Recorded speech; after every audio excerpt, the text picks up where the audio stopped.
So what else does self-care include? Well, it's having a cup of peace, whatever you like to have in yours. Oh, by the way, let me take a moment to share with you what I often do start my day out with my cup of peace. I happen to enjoy drinking tea, and it took me a long time to cultivate an appreciation for green tea, but that's the healthiest tea for us. So I have some green tea. I grate some fresh turmeric and some fresh ginger and put that in my tea. I sprinkle some cinnamon, and then I grind some black pepper. Ugh, as you say. Well, actually, if you want a little sweetener, which I don't enjoy, you can add some organic organic apple honey. That's what I wanted to tell you. Organic apple honey or just a nice organic honey. All of those ingredients are extremely important for helping with containing, controlling, diminishing inflammation in our brain. And inflammation in our entire body system is what causes major health problems. It's one of the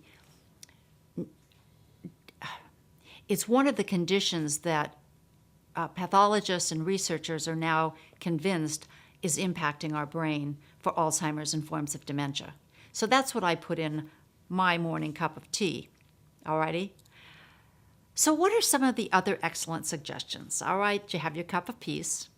Here's one. Forming your helping hands circle. When your friends or family have a health or life crisis, the first thing you probably ask is, oh gosh, what can I do for you? How can I help? Well, your friends will want to do the same for you. Here are the magic words that I'd like to introduce you to. Your next answer needs to be, thank you. I could really use fill in the blank. Oh, I know. You're okay. You're going to do it yourself because you have such big shoulders. Give it up. Make a list of things to pick up and staple it to your calendar. When inquiries come in to offer to help, check your list. And here are some other magic words. Oh gosh, Gladys, thanks. Would it work for you to, magic words, would it work for you to do whatever it is you could really use?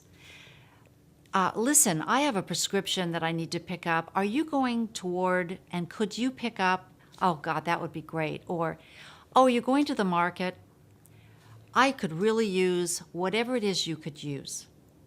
Maybe you want to set up an account with the market so that you don't even have to deal with the money exchange. Or ask them to ring it up separately. Have a check ready for them when you come back. Maybe it's something as wonderful as, Jim just loves to go for a ride. Are you and your husband going to be going someplace in the near future where you'd like to include Jim for a little drive? Or maybe you could take him to the park and just walk down there to the lake, feed the ducks. He'd just love that. God, I would so love to go out and get my hair done and have a manicure. And I just am not feeling good about leaving Jim alone anymore. Is there any chance in your schedule this week that you might be able to come by and visit? I could do this in 2 hours. This is a healthy balance that you need to establish for your life. This is very important to remember. To have that healthy balance, you have to become as gracious a receiver as you always are as a giver. I bet you never realized how you could hurt your friends by never allowing them to help you. After a while, we just stop asking. We feel left out. We feel shut out. That's not what you meant. You don't want to bother them. Really good friends are not bothered. Let me share a story with you. A number of years ago, I was helping this wonderful young woman. She had been a part of a gourmet cooking group. There were 8 other ladies. And she just loved it. And over time, she wasn't able to go as often, didn't have the time to be able to leave her husband, and couldn't participate in that as often. And her husband, because the disease was affecting his taste levels, he had no sense of taste interest, and he also could only have select kinds of food.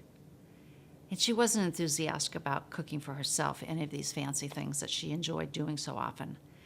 She was getting into a real bad place. She was in a rut. I said to her, well, are your friends still in the cooking group? Oh, yeah. In fact, I don't even like to hear about it because I miss it so much.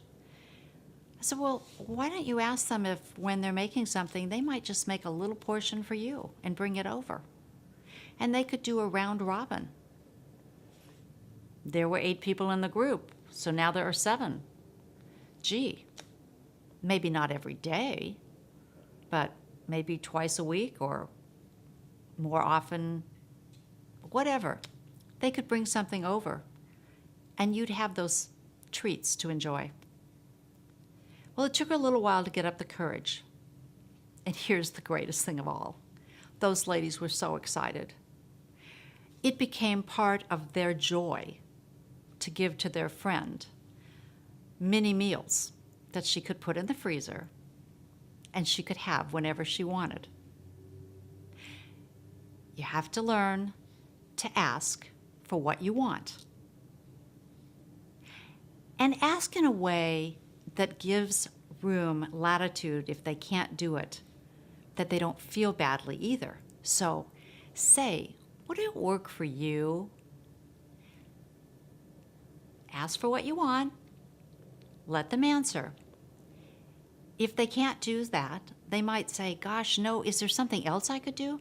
Well, here, I have 2 or 3 things that are on my short list. Would any of these work? And if not, what would work for you? What would you enjoy being able to do that would help me? Because I know it's coming from your heart. Remember, you like to help too. So be as gracious a receiver as you are a giver, and you will have a healthy balance.